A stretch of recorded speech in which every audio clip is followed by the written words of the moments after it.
库里9记3分，詹姆斯16+12+10，美国逆转塞尔维亚进决赛。詹姆斯赛后盛赞库里，文班亚马17中4，法国人淘汰德国进入决赛。法国比我们想的还厉害。球场之外，胖杰还在。大家好，我是梦想有朝一日能够灌篮的胖杰。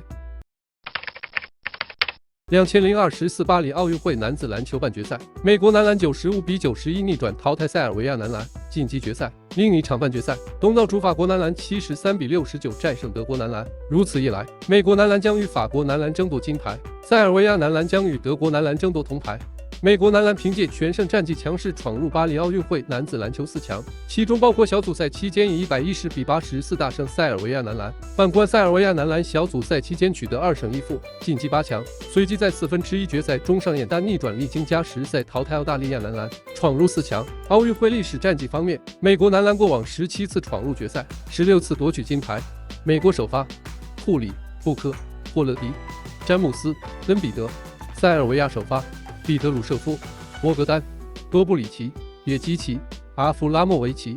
此役伊始，塞尔维亚男篮迅速进入比赛状态，火力全开。约基奇通过内线持球进攻，助攻将球队进攻梳理得井井有条，且其余队友纷纷命中3分球。反观美国男篮，则由库里扛起进攻大旗，先后命中5记3分球，狂砍17分。同时，詹姆斯亦命中1记3分球。美国男篮凭此紧咬比分。节末，美国男篮进攻端手改预了。塞尔维亚男篮抓住机会策动攻势，彼得鲁舍夫单挑杜兰特造犯规且2罚2中，博格达诺维奇则命中压哨球，首节战罢。美国男篮23-31塞尔维亚男篮。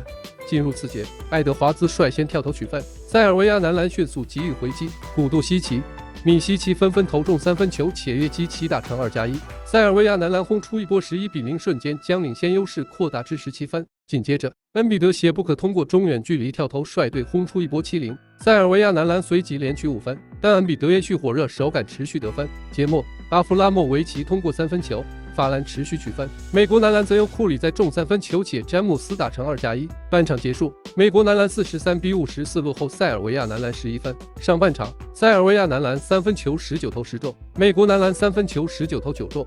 一边再战，多布里奇、博格达诺维奇纷纷命中3分球，但美国男篮由恩比德外投内攻持续取分，且库里再度投中3分球，美国男篮将落后分差迫近到个位数。多布里奇命中3分球，但美国男篮随即由库里、霍勒迪接连命中3分球，瞬间将落后分差迫近至6分。就当美国男篮准备进一步迫近比分时，塞尔维亚男篮外线火力全开，米西奇命中3分球，古杜里奇则通过3分球与法兰连取6分。塞尔维亚男篮凭此稳住局势。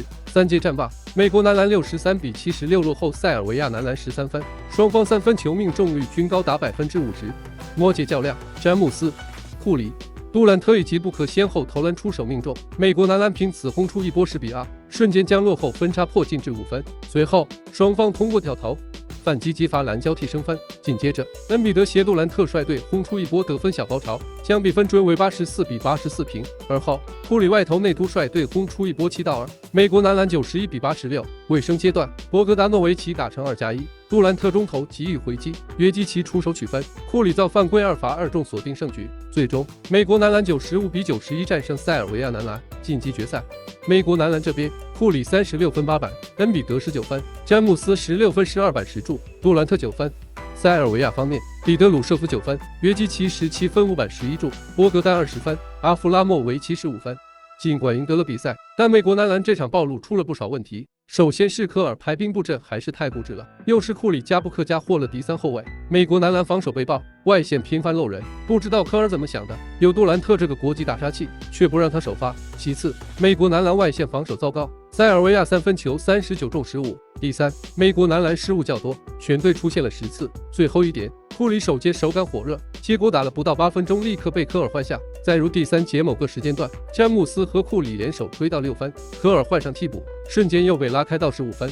科尔经常犯错，好在美国男篮个人实力太强，所以他们还是能够获胜。纵观全场来看，美国男篮主要有4大赢球功臣，分别是库里、詹姆斯、恩比德和杜兰特。有项很夸张的数据，美国男篮前15分里有14分来自库里。当时塞尔维亚外线投锋，库里短时间连中4记3分球，美国男篮这才没有崩盘。而整个首节库里共得到17分，奈何塞尔维亚这边阿弗拉莫维奇、博格丹和多布里奇一直在命中三分球，美国男篮只靠库里仍被压着打。另外，比赛进行到末节关键时刻，库里再次立功，美国男篮追到只剩2分时，库里命中3分成功反超，随后库里完成了抢断，并且上篮再次得分。最后8秒钟，库里2罚全中，彻底终结了悬念。毫不夸张地说，库里打出了国家队生涯最佳一战。在比赛结束后，詹姆斯和杜兰特走过来，分别拥抱了库里。第2大赢球功臣是詹姆斯，老詹拿到了3双数据。据统计，詹姆斯多次在奥运赛场中拿到3双数据，历史唯一。整个末节比赛，詹姆斯拿到了6分4助攻，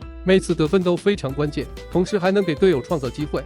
事实上，整个奥运会期间，詹姆斯都是美国男篮的发动机，基本上都是他在控球。不久之前 ，FIBA 曾公布了本届奥运会男篮 MVP 榜，结果显示排名首位的正是詹姆斯。老詹不是得分最高的那个，但他对于美国男篮的作用谁也无法代替。除了库里和詹姆斯外，我们也不能忽略恩比德的表现。4节率队缩小分差，第3节命中3分后又在约基奇头上完成扣篮，同样打出了本届奥运会最佳一战。杜兰特前3节表现不理想，不过末节天神下凡贡献7分，詹姆斯加库里加杜兰特加恩比德4人联手轰下了美国队末节32分钟的29分。